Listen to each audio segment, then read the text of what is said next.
దుబాయ్‌లో real estate డమాలవుతోంది. Middle ఈస్ట్‌లో యుద్ధం కారణంగా దాని ప్రభావం దుబాయ్ మీద కూడా పడింది. ఇన్‌ఫాక్ట్ చెప్పాలంటే ఇప్పటి వరకు దుబాయ్‌ని అందరూ భూతల స్వర్గంగా భావించేవాళ్ళు. సేఫెస్ట్ ఇన్వెస్ట్‌మెంట్ ఆప్షన్ అనుకునేవాళ్ళు. అసలు దుబాయ్‌ని ఎవరు టచ్ చేయలేరు అనుకునేవాళ్ళు. అటువంటిది యూఏఈ ఏదైతే అమెరికా మిత్రదేశం ఉందో అక్కడున్న అమెరికా స్థావరాలపైన ఇరాన్ టార్గెట్ పెట్టింది. మనకు తెలుసు యూఏఈలో దుబాయ్ చాలా పెద్ద సిటీ, చాలా ఫేమస్. ప్రపంచవ్యాప్తంగా చాలా మంది యాత్రికులు వెళ్తా ఉంటారు.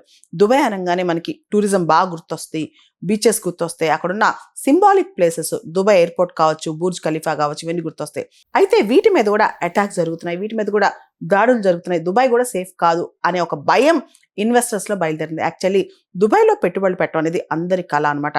ముఖ్యంగా దుబాయ్‌లో ప్రాపర్టీ పర్చేజ్ ఎవరైతే దుబాయ్‌లో ఇల్లు కానీ, ఆస్తులు కానీ కొంటారో ఫారిన్ ఇన్వెస్టర్స్ వాళ్ళలో 20-20% భారతీయ ఇన్వెస్టర్సే అనమాట. వాళ్ళు ఇప్పుడు భయపడుతున్నారు. దుబాయ్ సేఫ్ కాదు అనే ఒక భయం స్టార్ట్ అయింది. దాంతో దుబాయ్ రియల్ ఎస్టేట్ ప్రైజెస్ డమాల్ అవుతున్నాయి అనమాట. దుబాయ్‌లో ఇన్కమ్ ట్యాక్స్ కావచ్చు, క్యాపిటల్ గెయిన్స్ ట్యాక్స్ కావచ్చు, ఇవన్నీ ఆల్మోస్ట్ నిల్ అనమాట. దీంతో చాలా మంది అక్కడ హౌసింగ్‌లో కానీ ఇలా పెట్టుబడులు పెట్టాలని ఆలోచిస్తూ ఉంటారనమాట. దుబాయ్‌లో రెంటల్స్ కూడా చాలా ఎక్కువ. మనం ఇన్వెస్ట్మెంట్ చేసిన దాని మీద దుబాయ్‌లో యాన్యువల్ రిటర్న్స్ దాదాపు 6-9% వస్తాయి. ఇది చాలా హైయెస్ట్ ప్రైస్ అని చెప్పుకోవచ్చు రెంటల్ రిటర్న్స్‌లో. సో కాబట్టి చాలా మంది దుబాయ్‌లో ఇల్లు కొనుక్కోవడానికి అలా ఇష్టపడతా ఉంటారనమాట. కానీ ఇప్పుడు పరిస్థితి చూస్తుంటే దుబాయ్‌ని ఎవరు నమ్మట్లేదు.